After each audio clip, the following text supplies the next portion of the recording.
ಎಲ್ರಿಗೂ ನಮಸ್ತೆ. ನಾನು ನಿಮ್ಮ ಗಾರ್ಡನಿಂಗ್ ಗೆಳತಿ ಮಧುರ.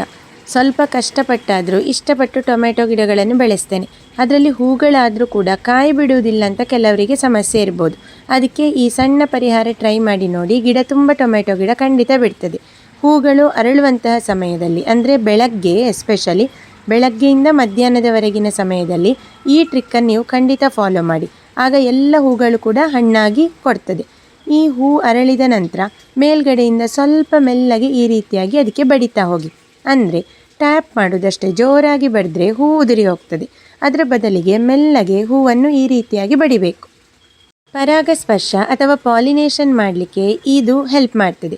ಯಾಕಂದರೆ ಸಾಮಾನ್ಯವಾಗಿ ಕೀಟಗಳಿದ್ದರೆ ಕೀಟಗಳೇ ಪರಾಗಸ್ಪರ್ಶ ಮಾಡಿ ಪ್ರತಿಯೊಂದು ಹೂವು ಕೂಡ ಕಾಯಿಯಾಗಿ ಬದಲಾವಣೆ ಹೊಂದ್ತದೆ. ಆದರೆ ಕೆಲವೊಮ್ಮೆ ಈಗ ನಮ್ಮ ಪರಿಸರದಲ್ಲಿ ಕೀಟಗಳ ಕೊರತೆಯಿಂದ ಪರಾಗಸ್ಪರ್ಶ ಆಗದೇ ಇದ್ದರೆ ಈ ಟ್ರಿಕ್ಕನ್ನು ನೀವು ಖಂಡಿತ ಟ್ರೈ ಮಾಡಿ ನೋಡಿ.